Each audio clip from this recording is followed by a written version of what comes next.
एक बार फिर से आप सभी दर्शकों का अन्नदाता कार्यक्रम में स्वागत है। बढ़ते हैं अगली प्रस्तुति की ओर।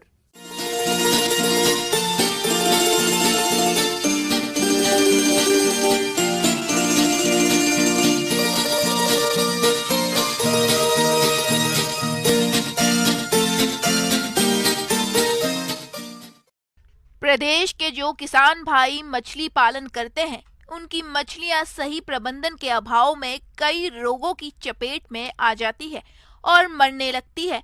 ऐसे में किसानों को भारी नुकसान उठाना पड़ता है। तो इससे बचने के लिए किसान सही समय पर रोगों की पहचान कर उनकी रोकथाम कैसे करें, इस बारे में जानकारी दे रही हैं मत्स्य विशेषज्ञ डॉक्टर स्पिता विश्वास।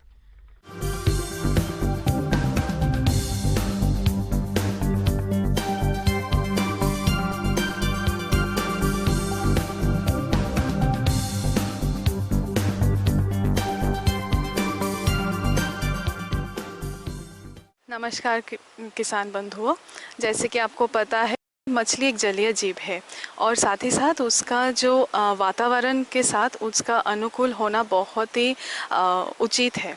जबकि तापमात्रा जाड़ा के समय जब निम्न तापमात्रा बन जाता है तो मछली के वृद्धि में और साथ ही साथ उसके रोग ग्रस्त भी शुरू हो जाता है। अब आप ये पूछेंगे कि जब आप मछली पालन करते हैं तो उस समय अगर आप मछली डालते हैं इसी समय, तो आपका जो विकास है मछलियों में वो बहुत ही कम मिलेगा आपको। वो इसी कारण क्योंकि आपका जो जलीय या पर्यावरण है उसका अब परिस्थिति बदलते रहते हैं और साथ ही साथ जो तापमात्रा भी नीचे आ जाता है, इसके कारण मछली नीचे तली ज़मीन में आ जाता है क्योंकि ऊपरी सतह के पानी बहुत ही ज़्यादा ठंडा होता है। मछलियां भी अन्य प्राणियों के समान प्रतिकूल वातावरण में रोगग्रस्त हो जाती हैं। रोग फैलते ही संचित मछलियों के स्वभाव में प्रत्यक्ष अंतर आ जाता है। जैसे बीमार मछली समूह में न रहकर किनारे पर अलग थलग दिखाई देती है, वे शिथिल हो जाती है, बेचैनी में अनियंत्रित तैरती है, कई बार मुंह खोलकर बार बार वायु अंदर लेने का प्रयास करती है। शरीर तथा गलफड़े फूलना, शरीर की त्वचा फटना और उससे खून आना आदि लक्षण दिखाई देते हैं।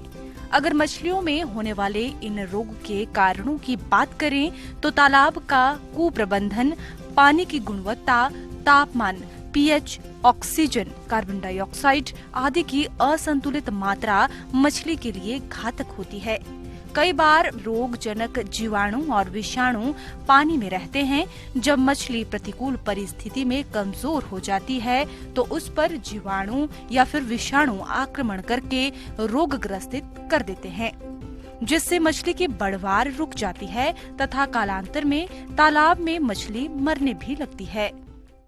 और इसी समय मान लीजिए 15 दिसंबर से जनवरी तक इसी समय एक रोग यानी एपिजोटिक अल्सरेटिव सिंड्रोम, जो कि आप लाल घाव के नाम पे भी जानते हैं, तो ये रोग बहुत ही ज़्यादा परिमाण मात्रा में मिलता है और इसी रोग को आप लोगों को नियंत्रण करना है। आप घरेलू पद्धति में भी इसको नियंत्रण कर सकते हैं या फिर आप इसको कुछ दवाई के ज़रिए भी नियंत्रण कर सकता है। ICAR सिफा के द्वारा सिफैक्स नामक एक दवाई मिल रहा है मार्केट में। उसको आप 1 लीटर दवाई आप प्रति हेक्टेयर में उसको डाल सकते हैं घुलित अवस्था में, और नहीं तो आप जर्मेडिन 20 400 ml प्रति एकड़ में भी इस्तेमाल कर सकते हैं। ये दोनों दवाई आपको मार्केट में मिल जाएगा। अगर आप घरेलू पद्धति का बात करते हैं तो आपको जो चूना है, चूना के साथ आपको हल्दी मिलाना पड़ेगा, यानी 40 kg चूना के साथ आप 4 किलो हल्दी आप मिलाएंगे। मिलाने के वो प्रति एकड़ में आपको उसको देना पड़ेगा, प्रयोग करना पड़ेगा आपके तालाबों के पानी पे।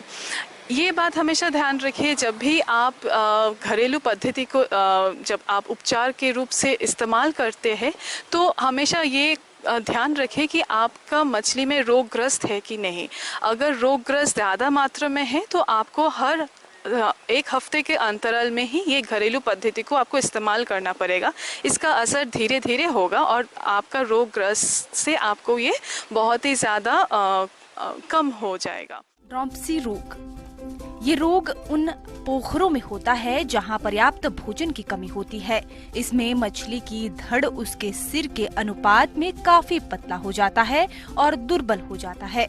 मछली जब हाइड्रोफिला नामक जीवाणु के संपर्क में आती है तो ये रोग होता है। प्रमुख लक्षण शल्कों का बेहद अधिक मात्रा में गिरना तथा पेट में पानी भर जाता है। इसकी रोकथाम के लिए मछलियों को पर्याप्त भोजन देना व पानी की गुणवत्ता बनाए रखना चाहिए। पोखर में 15 दिन के अंतराल में 100 किलोग्राम प्रति हेक्टेयर की दर से चूना डालें।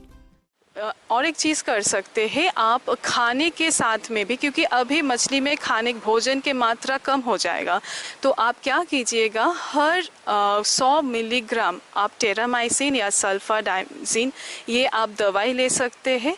उसको आप खाने के साथ, आपका जो भोजन है उसको साथ आप मिला सकते हैं। मिलाने के बाद आप मछलियों में प्रयोग कीजिए।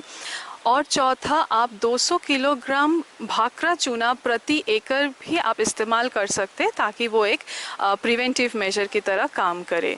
तो इसी 4 पहलुओं के ऊपर आप लोग ज़्यादा नज़र दीजिए।